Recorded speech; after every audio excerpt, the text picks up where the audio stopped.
Confabulation.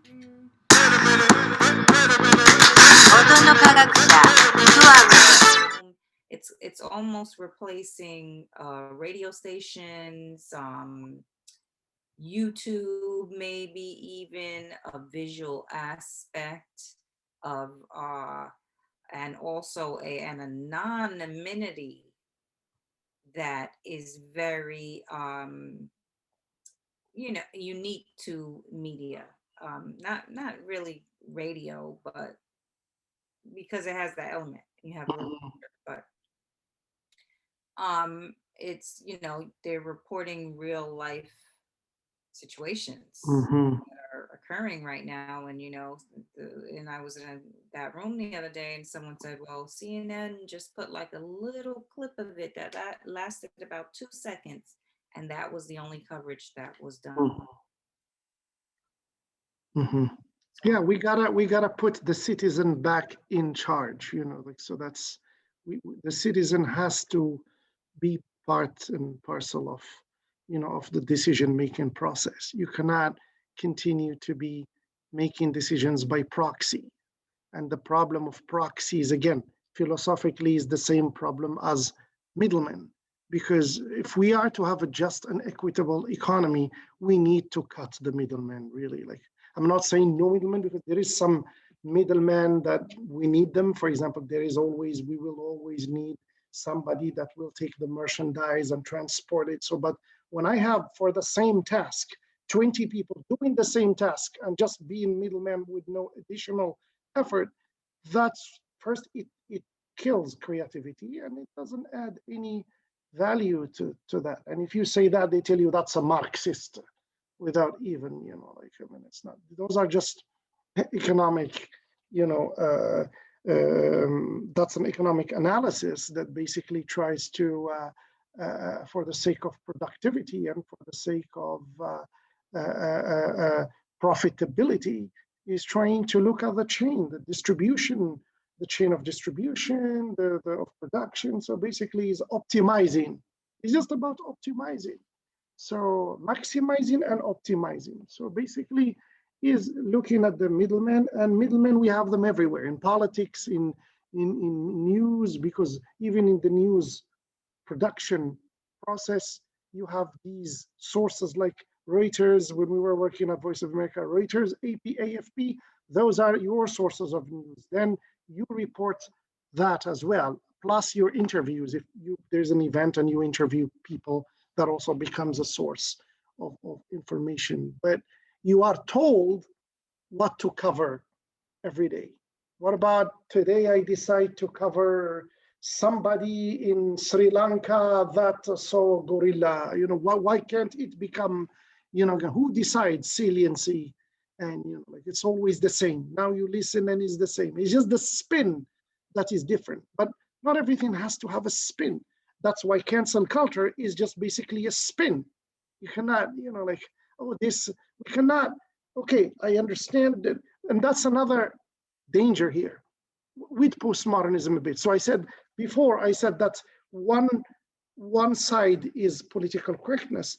The other side is this idea of narrativization. There was this cancer culture thing going on, but at the same time, politically, there was this narrative of, oh, well, this was actually done before. Mhm. So this was done before in history, so it's okay. No, exactly. No, We can precisely. No. check off on that one Uh-huh. because this is legitimate. We No. see that this has been in the Uh-huh. book before. Uh-huh. Uh-huh. Well, I found that to be Uh-huh. really a dangerous statement. Of course, it is, because we cannot, I mean, the fact that it had happened, or there is also a similar argument, oh, they do it somewhere else, or other people did it, so it's okay. No, it's not, because it happened in Japan or China or with the Romans, or, that's something that, no, it does not make it legitimate. So again, it's a fine line. We should keep in terms of memory, because there is a difference now. There are two different fields. There's history and there's memory. See, And memory is politicized. It's how do we remember things, you see? And that's, you can go to your grandma and say, okay, tell me about the ruler of your village. How was he behaving? And that's one thing. But for example, one of the things I've been working on lately is the idea of the Holocaust and the Nazi Vichy time, but in North Africa. What did North Africa do during the Nazi Third Reich, history? Of course, in the case of Morocco, it was colonized by France and Spain, so it was Vichy France. Vichy was basically an arm of the Nazis, and the Nazis were present physically in Tunisia, the Germans. So what happened? Now, there is memory is replacing history, because especially in light of these new Abrahamic Accords between Israel and many Middle Eastern countries, we are trying, even sometimes within the Moroccan Jewish communities whose grandparents were assassinated through acts of anti-Semitism in these Arab countries, even these people are refusing to talk about it, because now we need to hug each other, and suddenly, it's the peace movement, and so what? It's not timely.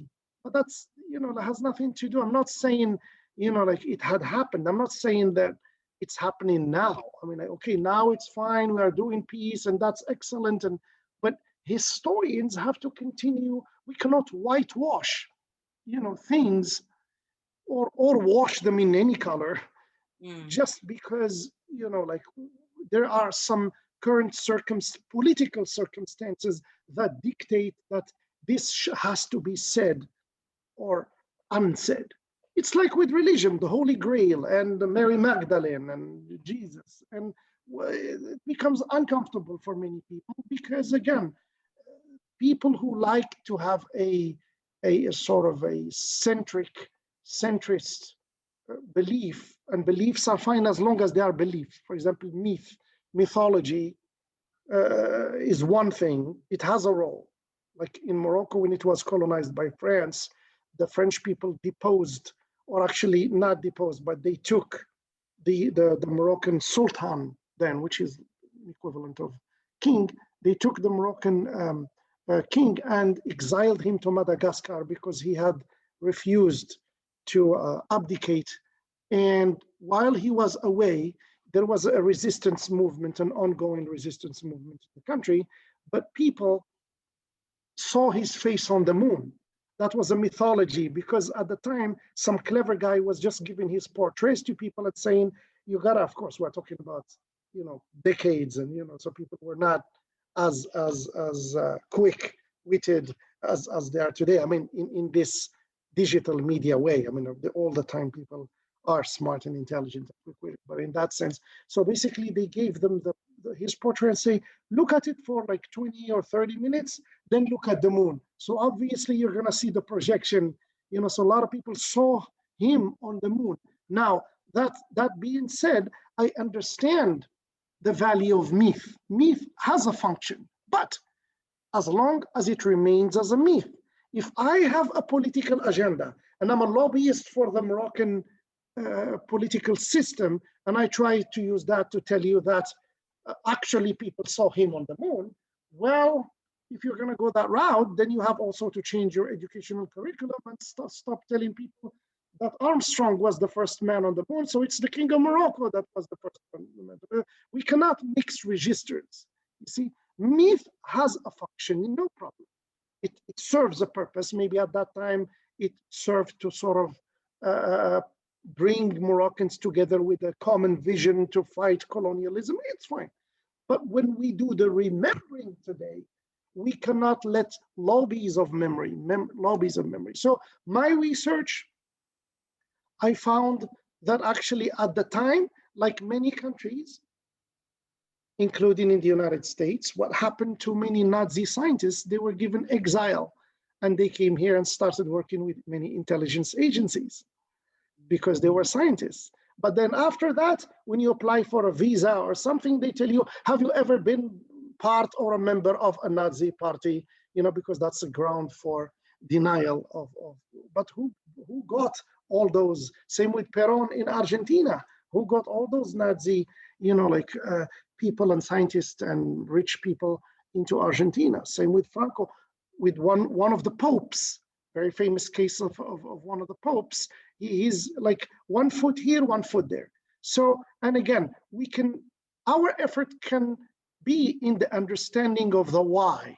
Yes, that country, probably it's understandable, the position, but completely erasing it and start saying that it's the opposite, that's when it becomes problematic. Again, we find this idea of cancel culture, of denial, of negationism, or again, but we should always ask ourselves, where is this phenomenon coming from? For example, within this new field of diversity, inclusion, equity, there are many people who refuse to work with corporations, Facebook, or you name it, for reason X, Y.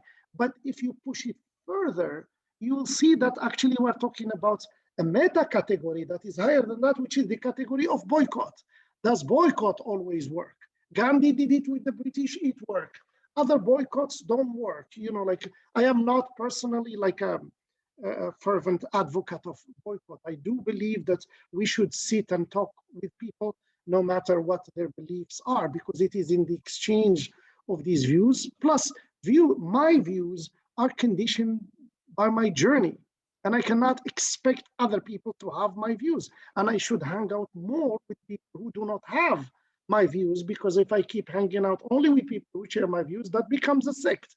And we know that sects have, costs of entry and barriers to entry, and they have exit, costs. So basically, I should meet with people who think differently, so that my mind keeps always expanding and understanding another perspective or other perspectives. Absolutely. And what was that question of focus that you said you were gonna focus on?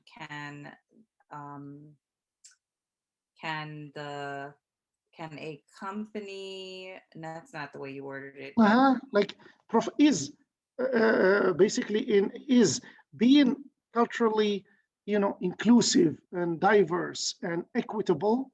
mhm. Can that run against profits or not? Because many companies, what they do, it becomes just a check.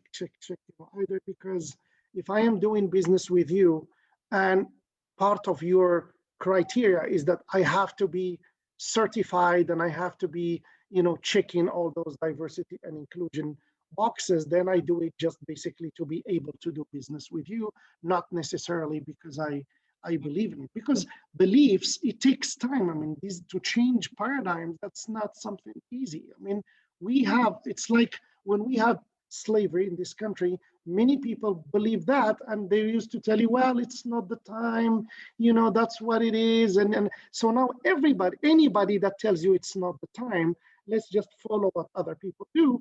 These are not the type of pioneers that gonna change society.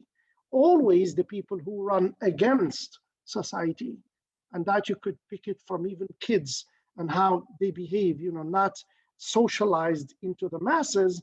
Those are the people that do change things in society. And it comes always at a cost. You could be an outcast, you could be a renegade, you could be excommunicated, you could be so, but that's the price to pay.